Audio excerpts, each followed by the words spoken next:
விஜய் வந்து முதல்ல தான் சுயசரித்தை சுயரூபத்தை மாற்றணும். மக்களை ஏமாத்துற நீ ஒன்றும் இல்லை, நீ நடத்துகிற ஸ்கூல்லேயே உன் கொள்கை இல்லையே.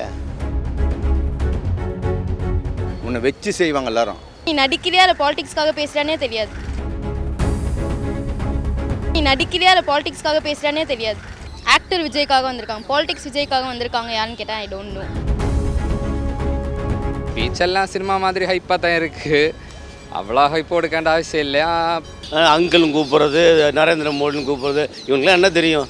உண்மையான பான்பராக் ரவியை பார்ப்பார், உண்மையான சகட சனியை பார்ப்பார். நிறையா கேஸ் இருக்குது, மாட்டுவார். ரஜினி சார்லாம் பார்த்தீங்கன்னா ரொம்ப நாளாக வரேன்னு சொல்லிகிட்டே இருக்கிறாரு. ரஜினி சார்லாம் பார்த்தீங்கன்னா ரொம்ப நாளாக வரேன்னு சொல்லிகிட்டே இருக்கிறாரு. விஜய் சார் வந்து பாலிடிக்ஸ்க்கு வந்த டைமே அவர் யோசிச்சு வந்திருக்க, எல்லாமே கால்குலேட் பண்ணி டக்குன்னு வந்து குதிச்சதும் மொத்த பேரும் வேறு வழியே இல்லைன்ட்டு வந்துட்டாங்க. நார்மலி அவருக்கு வந்து ஒரு 50% வந்து யங்ஸ்டர்ஸ் இருக்கிறதுனால அவங்கெல்லாம் அது ஓட் கன்வெர்ட்டட் தான்.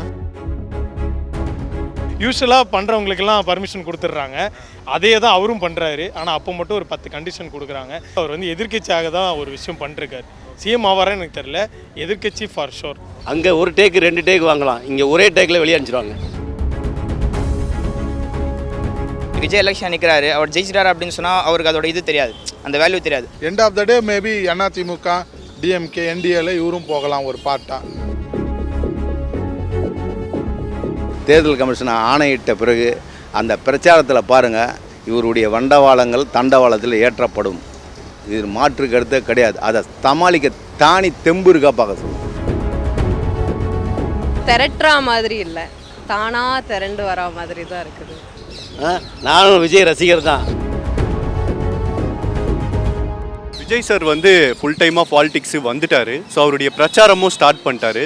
சோஃபார் எப்படி இருக்குது அவருடைய பயணம்? நார்மலி அவருக்கு வந்து ஒரு 50% வந்து யங்ஸ்டர்ஸ் இருக்கிறதுனால அவங்கெல்லாம் அது ஓட் கன்வெர்ட்டட் தான். பட் மெயினாக வந்து அந்தந்த ஃபீல்ட்ஸில் வந்து அவங்க ப்ராப்பரான பர்சன் யார் நம்ம அங்கே நிற்க வைக்கிறாங்கன்ற பொறுத்து தான் இருக்குது. அது ஆக்சுவலாக கரெக்டாக வந்து அவர் நிப்பாட்டிட்டாருன்னா ஸோ அப்போ 100% வந்து சான்சஸ் இருக்கும். ஸோ அவங்க வந்து என்னென்னா அந்த ஃபீல்டில் அவங்களுக்கு கண்டிப்பாக செய்வாங்க அப்படின்னு தோணணும். அவர் ஹெவி காம்படிட்டராக இருப்பாரா? கன்ஃபார்மாக இருப்பார். ஸோ அதில் எந்த ஒரு மாற்று கருத்தும் இல்லை. உங்களுக்கு ரொம்ப பிடிச்சிருக்கிறது இப்போ வரைக்கும் அவருடைய அரசியல் பயணத்தில் என்னவா இருக்குது? பெரிய லெவல் இன்னும் அவர் ஓப்பனாக சொல்லணும்னா ஸ்டார்ட் பண்ணலை. இப்போ தான் எல்லாம் கிரவுண்டுக்கு வர ஆரம்பிச்சிருக்காரு. ஸோ மக்கள் எல்லாம் சந்திச்சுட்டு இருக்காரு. பட் நானும் ஆக்சுவலாக விஜய் ஃபேன் தான். ஸோ கன்ஃபார்மாக வந்து அவர்கிட்ட இன்னும் பெஸ்ட்டாக எதிர்பார்க்குறோம்.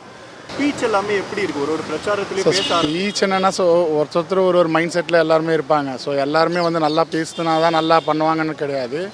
ஸோ அவர் பேசலைன்னாலும் அவர் இன்னும் ஒரு 4-5 மீட்டிங் அப்படியே அட்டன் பண்ணாருன்னா ஸோ அதுலேயும் அவர் க்ரோ ஆவார். ஸோ மூவி வரும்போது ஸ்டார்டிங்கில் எல்லாமே அவர் சூப்பர் ஸ்டார் ஆகிடல. ஸோ போக போக தான் அப்படியே வந்து இன்க்ரீஸ் ஆகி அவர் நல்ல லெவலில் பண்ணார். ஸோ அது எல்லாமே அவருக்கு இது லாஸ்ட் படம். அந்த படமும் நல்லா சூப்பராகவும் போகும். ஸோ ஏன்னா எப்படி இருந்தாலும் நார்மலாகவே சூப்பர் கலெக்ஷன் ஆகும். இந்த வாட்டி அது இல்லாத வேறு லெவல் கனெக்ஷன் கன்ஃபார்மாக இருக்கும். விஜய் சார் வந்து பாலிடிக்ஸ்க்கு வந்த டைமே அவர் யோசிச்சு வந்திருக்க, எல்லாமே கால்குலேட் பண்ணி ப்ராப்பராக ஒரு ஃபேன் பேஸ் செட் பண்ணிவிட்டு எடுத்தோம் கவுத்தோன்ட்டு இல்லாமல். இப்போ ரஜினி சார்லாம் பார்த்தீங்கன்னா ரொம்ப நாளாக வரேன்னு சொல்லிகிட்டே இருக்கிறாரு. ஆனால் வந்து இவர் எந்த ஒரு இதுவுமே கொடுக்காம, ஹிண்ட்டுமே கொடுக்காம டக்குன்னு வந்து குதிச்சதும் மொத்த பேரும் வேறு வழியே இல்லைன்ட்டு வந்துட்டாங்க. ஸோ எல்லாமே கால்குலேட் பண்ணி பண்ணுறதுனால ஐ feel like he will have a proper future in politics. இதுமாரி டக்குன்னு பண்ணாமல் கால்குலேட் பண்ணி பண்ணுறதுனால ஒரு இமீடியட்டாக ரிசல்ட் வராது. ஆப்வியஸ்லி தமிழ்நாட்டில் அது பாலிடிக்ஸில் பெருசாக வராது. ஆனால் இதே அவர் மெயின்டைன் பண்ணிகிட்டு இருந்தாருன்னா த்ரூ அவுட் ஒரு 10-20 இயர்ஸில் எல்லோரும் சொல்கிற மாதிரி விஜய் ஒரு பெரிய லெவலில் பார்க்கலாம். விஜய் சார் அவருக்கு எந்த மாதிரி ரெஸ்பான்ஸ் கிடைக்குதுன்னு நினைக்கிறீங்க? திரட்டுற மாதிரி இல்லை, தானாக திரண்டு வரா மாதிரி தான் இருக்குது. என்ன மாதிரி பொலிட்டீஷியனாக வருவாருன்னு நினைக்கிறீங்க? அவருடைய ஸ்டைலாக இருக்கட்டும், அவர் வே ஆஃப் சேஞ்சிங் சம் ஆஸ்பெக்ட்ஸ்லாம் இருக்குல்ல, அதெல்லாம் எப்படி இருக்கலாம்னு நினைக்கிறீங்க? வேலை செய்கிறவங்க, படிக்கிறவங்க, அந்த மாதிரி ரேஞ்சில் இருக்கிறவங்க, மிடில் கிளாஸ் ஃபேமிலி, அவங்களுக்கெல்லாம் நிறைய சேஞ்சஸ் கொண்டு வர மாதிரி whatever statement he places. And இந்த நீட் விஷயத்தில் கூட இருக்கட்டும், he was giving his side of suggestions and support கூட by visiting the parents. Like so I feel like if he comes ஒரு நிறைய சேஞ்ச் எஜுகேஷன் டிபார்ட்மெண்ட்லேயும் சரி, எம்ப்ளாய்மெண்ட் டிபார்ட்மெண்ட்லேயும் சரி நிறைய சேஞ்சஸ் வரத்துக்கு வாய்ப்பு இருக்குது. எனக்கு வந்து விஜய் வந்து தளபதி விஜயாக தான் இருக்கார். எனக்கு பாலிடிக்ஸில் அவ்வளோ பார்க்கவே முடியல. நான் இது வரைக்கும் ஒரு பேட்டி கூட பார்க்கல, கேட்கல. all I can see is an actor Vijay. So yes. அவ்வளோ சீக்கிரம் வந்து அக்செப்ட் பண்ணிக்க மாட்டீங்க, இன்னும் கொஞ்சம் டைம் எடுக்குறீங்க. எனக்கு தெரிஞ்சு public accepted him as an actor. அதுக்காக தான் அவருக்கு தளபதி விஜய்னு வந்து அது ஒன்ஸ் அந்த ஃபேம் வந்ததுக்கப்புறம் ஏன் மாறுறாங்க? இங்கே நீங்கள் நிறைய சேஞ்ச் எடுத்துகிட்டு வரலாம்ல. சினிமாலே நிறைய பேருக்கு நிறைய விஷயம் பேசாமல் கூட போகுது. அங்கே நம்ம பேசாதவங்க பாலிடிக்ஸில் வந்து எப்படி எனக்கு தெரில. we as audience will still miss இளைய தளபதி விஜய். அது ஏன் புரியல? அவ்வளோதான் என்னோட இது முடிஞ்சு. Is a very good actor. பாலிடிக்ஸில் எனக்கு தெரியல. எல்லாமே பேச்சாக இல்லாமல் இருந்தால் maybe it will work. So that only time can ஆன்சர்ல. எனக்கு எப்படின்னா seeing him as an actor அதுக்கப்புறம் பாலிடிக்ஸில் பார்க்கும்போது எனக்கே அவர் மேலே அந்த ரெஸ்பெக்ட் குறைஞ்சிருமோ இல்லை அந்த ஒரு வெறி குறைஞ்சிருமோ சான்ஸே இல்லை. விஜயுடைய படத்தை தியேட்டரில் ஜனநாயகனுக்கு அப்புறம் பார்க்க முடியாதுன்ற ஒரு ஃபீலாக இருக்குது. ஆமாம், அந்த ஒரு ஃபீல்னால தான் அந்த பாலிடிக்ஸ்க்கே நிறைய ஃபேன்ஸ் போவே இல்லை. நம்ம ஸ்க்ரீனில் மிஸ் பண்ணுவோம். அந்த ஃபர்ஸ்ட் டே ஃபர்ஸ்ட் ஷோவாக இருக்கட்டும், அந்த விசில் போடுறதா இருக்கட்டும், பேப்பர் கிழிச்சு கட்டுற அந்த சர்க்கார் சீன்ஸ்லாம் ஹீஸ் தட். அதை திரும்பி நீ அப்படியே பாலிடிக்ஸில் வந்து பேசும்போது நீ நடிக்கிறியா இல்லை பாலிடிக்ஸ்க்காக பேசுகிறானே தெரியாது. சோஃபார் அவருக்கு கிடைச்சிருக்கிற ரெஸ்பான்ஸ் எப்படி இருக்குன்னு நினைக்கிறீங்க அவுட் சைடராக வெளியே பார்க்கும்போது?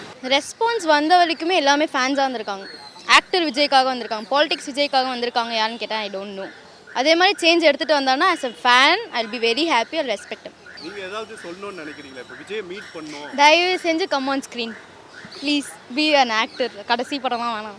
நம்ம எதிர்பார்த்தது தானே அது முன்னாடியே. இப்போ சர்க்கார் படம் வரும்போதே வந்து சொல்லிட்டாங்க இவர் அரசியல் படம் நடிக்க ஆரம்பிச்சார், இவர் கண்டிப்பாக அரசியல் வந்துடுவார். ஏன்னா வந்து ஜெயலலிதாவாக இருக்கட்டும், எம்ஜிஆராக இருக்கட்டும், எல்லாருமே வந்து மூவி ஃபஸ்ட் நடிச்சிட்டு அதுக்கப்புறம் தான் வந்தாங்க. ஸோ இவர் வந்து அது ஆச்சரியப்படுறதுக்கு ஒன்றும் இல்லை, ஏன்னா எதிர்பார்த்தது தான் அது. அவர் கிடைச்சிருக்கிற ரெஸ்பான்ஸு அதெல்லாம் பார்க்கும்போது எப்படி இருக்குது? அவருடைய ஃபேன் பேஸ் தான் அதிகம் சொல்ல போனால். ஏன்னா ஒரு படம் நடித்தே வந்து நிறைய ஃபேன்ஸை பிடிச்சிட்டார். இப்போ அந்த ஃபேன்ஸ் தர சப்போர்ட் தான் அதிகமாக இருக்கே தவிர அவர் ஒரு பொலிட்டீஷியனாக அவர் இது பண்ண வரன்றது சந்தேகத்துக்குரியது. அது எல்லாமே ஓட்டாக கன்வெர்ட் பண்ணணும் அப்படின்னா இன்னும் அவர் என்ன பண்ணணும்?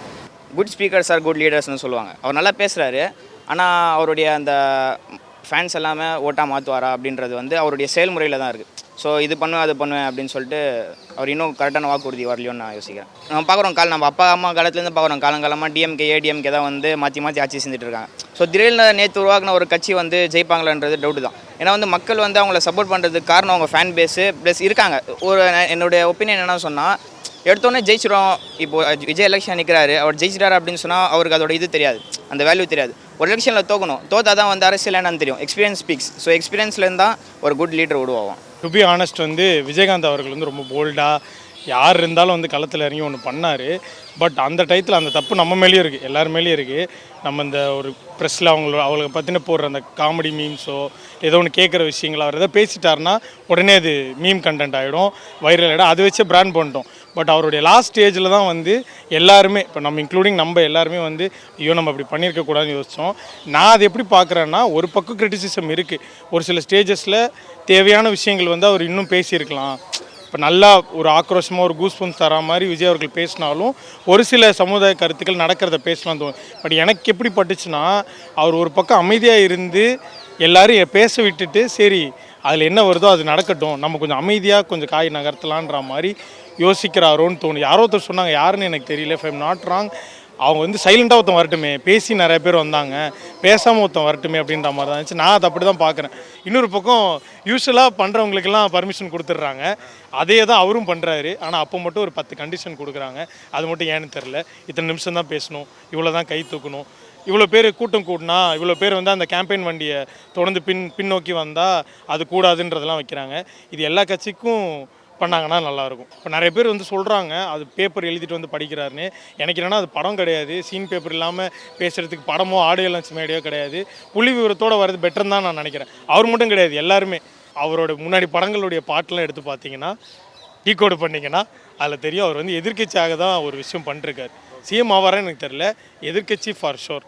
இப்போ நீங்கள் நாளைக்கு வந்து அதே சினி ஃபீல்டில் இருந்தீங்கன்னா ஒரு பிரபலமாக இருந்தால் 4 பேர் பார்க்க தான் வருவாங்க. இதுதான் நடந்துட்டு இருக்குது. உனக்கு என்ன தெரியும் சென்ட்ரல் கவர்மெண்ட் பற்றி? அதெல்லாம் வந்து தேவையில்லாத டாப்பிக்கில் தானே நுழைஞ்சு தானே.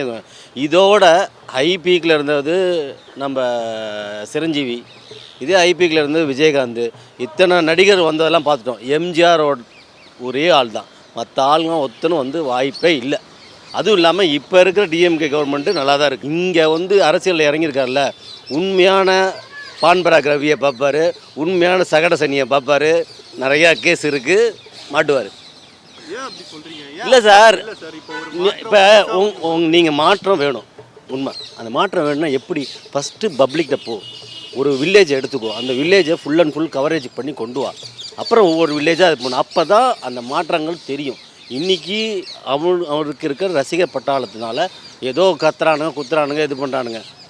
இன்றைக்கி அந்த ரசிகர் பட்டாளம் வந்து ஒரு ரசிகராக வந்து அந்த கட்சியில் இருந்து இப்போ உள்ளே வரணும்னு நினைக்கிற போது அவனை தூக்கி விடுறது தள்ளி விடுறது இப்போயே ஆரம்பிச்சிட்டாங்க. அது வந்து இன்றைக்கி இருக்கிற பொலிட்டிக்ஸு தப்பான விஷயம். அந்த ரசிகர் கூட்டம் ஓட்டா கன்வெர்ட் ஆகும்? கண்டிப்பாக ஆகாது, 100% ஆகாது. சும்மா என்னவோ அது இதாக அங்கிள்னு கூப்பிட்றது, நரேந்திர மோடின்னு கூப்பிட்றது, இவங்களாம் என்ன தெரியும்? நானும் விஜய் ரசிகர் தான், ஆனால் வந்து இந்த மாதிரி பேச பார்த்தோன்னே பிடிக்கல. முதல்ல உன்னோட பாலிட்டிக்ஸ் எல்லாமே சேஞ்ச் பண்ணிக்கணும். ஒவ்வொன்றா இவருக்கு யார் எழுதி கொடுக்குறாங்களோ தெரில, எழுதி கொடுக்க தப்பு தப்பாக பேசுகிறாரு. அங்கே ஒரு டேக்கு 2 டேக் வாங்கலாம், இங்கே ஒரே டேக்கில் வெளியே அனுப்பிச்சிடுவாங்க. எந்த ரூலிங் பார்ட்டியாக இருந்தாலும் ஆப்போசிஷனில் இருக்கும்போது மக்களுக்கு தெளிவான புரிதலோடு ஒரு கொஷின் சொல்லுவாங்க.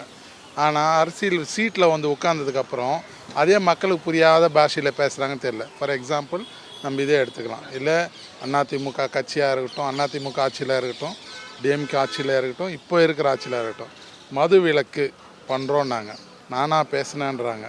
புரியுதுங்களா? அதே மாதிரி நீட்டை ரத்து செய்கிறோன்னாங்க, நாங்களாக சொன்னோம், அதுக்கு ஒரு ரகசியம் இருக்குன்னாங்க. அந்த ரகசியமே எங்கே போயிடுச்சுன்னே தெரியல. இன்றைக்கி இருக்கிற சுச்சுவேஷனுக்கு என்ன எண்டு நம்ம கொண்டு போகிறோன்றது தான் இம்பார்ட்டண்ட்டு. அது அவர் மிஸ் பண்ணுறாருன்றது என்னோட கருத்து. இந்த மிஸ் பண்ணுற விஷயங்கள் என்ன? பிரச்சனையை எடுத்து பேசினாலே அவருக்கு நல்ல ஒரு வாய்ப்பு உண்டு. ஆனால் அதை விட்டுடுறாரு, மெயினை விட்டுடுறாரு, எதுக்கு நம்ம அரசியலுக்கு வரோன்றது விட்டுடுறாரு. ஆனால் வேறு இதில் கான்சன்ட்ரேட் பண்ணுறாரு. அங்கிள் அவர் சொல்கிறதுனால அவர் குறை போகிறதில்ல. அவன் கட்சியால் இன்னும் நீ அங்கிள்னு சொன்னேன்னா உன்னை விமர்சிக்க தான் போகிறான், விமர்சனங்களை தான் ஜாஸ்தி ஆமே தவிர அதனால் உனக்கும் பயன் கிடையாது, அவங்களுக்கும் பயன், மக்களுக்கும் பயன் கிடையாது. மக்களுக்கு பயனானது ஏதாவது ஒன்று சொல்லுங்கள். ஓகே, 2026 எலெக்ஷனில் டிவிகே கட்சியாக இருக்கட்டும், அவருடைய தாக்கம் எந்த அளவு இருக்கும்? கண்டிப்பாக இருக்கும் சார். அவரோட இம்பேக்ட் வந்து இல்லாமல் இருக்காது. ஏன்னா யூத்துன்றது வந்து ஆல்மோஸ்ட் நம்ம இந்தியாவில் வந்து யூத்து தான் நிறைய 35% மேலே இருக்காங்க. அதுவும் வந்து இப்போது புதுசாக ஓட்டு வாங்கினவங்க, ஆல்ரெடி அவரோட ரசிகர் மன்றம், அவங்க எல்லாம் கன்வெர்ட் பண்ணுவாங்க. End of the day maybe AIADMK DMK என்டிஏல இவரும் போகலாம் ஒரு பார்ட்டாக, அந்த மாதிரி போகலாம். இல்லை இவரே ஒரு 3வது அணி விஜயகாந்த் கூப்பிட்டு வந்தாங்க இல்லையா, நீங்கள் தான் சீஃப் மினிஸ்டர்னு சொல்லிட்டு அங்கேருந்து ஒரு 2 கம்யூனிஸ்ட்டு, இந்த பக்கம் காங்கிரஸ் யாராவது ஒன்று சேர்ந்து 3வது அணி ஆரம்பிக்கலாம். எனிதிங் ஹேப்பன் இன் அரசியல். பொலிட்டிக்ஸில் நல்ல விஷயம் பண்ணுறா பரவாயில்ல, ஆனால் சினிமாவில் கூட நடித்தா நம்ம வந்து கேரளா எங்களுக்கு பசங்க ஹாப்பியாக இருக்கும். அது பீச்செல்லாம் சினிமா மாதிரி ஹைப்பாக தான் இருக்குது, அவ்வளோ ஹைப் கொடுக்க அவசியம் இல்லை. ஃபேன்ஸு தான் கூடுதலும் க்ரௌடாக இருக்குன்னு நினைக்கிறேன். நீ முதல்ல கிட்டத்தட்ட சினிமா துறையில் எத்தனை ஆண்டு காலமாக பணியாற்றி கொண்டு இருக்கிற, அந்த சினிமா துறையில் பணியாற்றி கொண்டு இருக்கும்போது நீ சம்பாதித்த ஊதியத்தை இது வரைக்கும் மாற்றத்தை கொண்டு வரத்துக்கு பொதுமக்களுக்கு என்ன செஞ்சுருக்கிற? ஒரு பள்ளிக்கூடம் கட்டி கொடுத்துருக்கியா? ஒரு அனாதை இல்லங்கள் திறந்துருக்கிறியா? இல்லை மற்ற முதியோர் இல்லங்கள், இல்லை ஏழை பாழைகளுக்கு கிராமப்புறங்களில் நீ வந்து எல்லா ஏழைகளுடைய பணத்தை உறிஞ்சி இன்றைக்கி 200 கோடி 300 கோடின்னு சம்பாதிக்கிற. ஏன் கேரியரை விட்டு உன்னை யாரும் கூப்பிடல வான்னு கூப்பிட்டு, புரியுதா? விஜய் வந்து முதல்ல தான் சுயசரித்தை சுயரூபத்தை மாற்றணும், மக்களை ஏமாத்துற. இது வந்து ஏதோ வந்து ஒரு இயக்கம், ஒரு கட்சி ஆரம்பித்த ரஜினிகாந்த் கூட தான் கட்சி ஆரம்பிக்கலாம்னு தோற்றத்தில் இருந்தார். அவர் பார்த்தார் பின்னாடி, அவரும் கம்முன்னு போயிட்டார். பாக்யராஜ் ஆரம்பித்தார், டி ராஜேந்தர் ஆரம்பித்தார், சிவகாசன் ஆரம்பித்தார். இப்படியாப்பட்ட எண்ணற்ற கலைஞர்கள் கட்சியா. நான் வந்து உச்சத்தை தொட்டு, நீ எல்லாம் ஒன்றும் தொடப்பட ராஜா. நீ முதல்ல உன்னுடைய கொள்கை நான் இது வரைக்கும் சொல்லியே. நான் வந்தால் இது இப்போ கடந்த காலத்தில் வந்து இப்போ நடக்கிற ஒரு ஆட்சி கூட இதை செய்வோன்னாங்க. ஒரு 500 வாக்குறுதியில் கொடுத்தாங்க. ஏதோ 1 2 அவங்க. நீ எந்த வாக்குறுதியும் நான் வந்தால் இதை செய்வேன். சரி, நீ வந்தாக்கா உன்னுடைய பள்ளிக்கூடத்தில் நீ நடத்துகிறக்கூடிய சிலபஸ் பள்ளிக்கூடத்தில் யாருக்காவது உன்னுடைய ரசிகர்களுக்கு இலவசமாக நீ சீட்டு கொடுத்துருக்கிறியா? இது வரைக்கும் யாருக்காவது ஒரு எல்லாருக்கிட்டையும் பேமெண்ட் வாங்கிட்டு தான். நீ ஒன்றும் இல்லை, நீ நடத்துகிற ஸ்கூல்லேயே உன் கொள்கை இல்லையே. அப்போ நீ என்னத்த மேலே மேடையில் ஏறி மைக்கை பிடிச்சின்னு அவனை ஒழிச்சிடுவேன், இவனை ஒழிச்சிடுவேன், அவனை ஒழிச்சிடுவேன்ற? யாரை ஒழிப்ப? என்ன சினிமாவா இது? சமுதாயத்தில் இப்படி தான் இருக்கணும், இப்படி தான் நாட்டை வளர்க்கணும், நாட்டை வழி நடத்தணும், மக்களுக்கு இதை செய்யணும்னு எண்ணக்கூடிய தலைவர்கள், தலைவர்கள் விமர்சனம். திராவிட முன்னேற்ற கழகத்தில், அண்ணா திராவிடத்தை முன்னேற்ற கழகத்தில் பல விமர்சனங்கள் உண்டு. ஆனால் மரியாதை கூட யாருமே பேச மாட்டாங்க. கடங்கால சட்டமன்றத்தில் சில விஷயங்கள் நடந்தது, அது கூட அம்மையார் கூப்பிட்டு கண்டிச்சிருக்காங்க. அதே மாதிரி தலைவர் கருணாநிதி அவர்களும் இந்த அவர் ஆப்போசிட்டாக இருக்கும்போது சில விமர்சனம் அவரும் கண்டிச்சிருக்கார். ஸோ இதுதான். அதை விட்டுட்டு நீ வந்து மைக்கை பிடிச்சிக்கின்னு என்னமோ சினிமா ஷூட்டிங்கில் பேசுகிற மாதிரி நான் அவனை கைட்டுருவேன் இவனை கைட்டுருவேன்னா, ராஜா உன்னை கைட்டுறதுக்கு நிறைய பேர் இருக்கிறாங்க. உன்னை வச்சு செய்வாங்க எல்லாரும். உன்னை பற்றி உன்னை வெளியே யாரும் பேசலை. பிரச்சாரன்ற போது பிரச்சார பீரங்கிகள்னு சொல்லுவாங்க பேச்சாளர்கள். அவங்கெல்லாம் வந்து உன்னுடைய டேட்டாவை எடுத்து கொடுத்துன்னே இருப்பாங்க. 67க்கு அப்புறம் 77க்கு அப்புறம் இந்த காலகட்ட தேர்தல் நாங்கள் பார்த்துட்டோம். இது ஒரு மாறுபட்ட தேர்தலாக இருக்கும். எண்ணற்ற ஸ்ப்ளிட் ஆகி போச்சு எல்லாமே. அப்படி ஸ்ப்ளிட் ஆனதுனால நான் வந்து இது பண்ணுவேன். ஓட்டுகள் சிதறமே தவிர அமைக்க போகிறது வேறு யாரோ. நான் நினைக்கிறேன் விஜய் வந்து அவர் ரசிகர் போட்டார் ஓட்டு ஜெயிச்சிருவாரா? ரசிகர்ன்ற அப்படியில் பல கோணங்களில் பல ரசிகர்கள் இருக்காங்க. அவங்க எல்லாரும் உனக்கு போட்டுருவாங்களா ராஜா? ஆனால் ஒன்றே ஒன்று சொல்கிறேன், தேர்தல் கமிஷன் ஆணையிட்ட பிறகு அந்த பிரச்சாரத்தில் பாருங்கள், இவருடைய வண்டவாளங்கள் தண்டவாளத்தில் ஏற்றப்படும். இது மாற்று கருத்தே கிடையாது. அதை சமாளிக்க தானி தெம்பு இருக்கா பார்க்க சொல்லுவோம். செய்திகளை உடனுக்குடனும் துல்லியமாகவும் தெரிந்து கொள்ள சப்ஸ்கிரைப் பண்ணுங்க.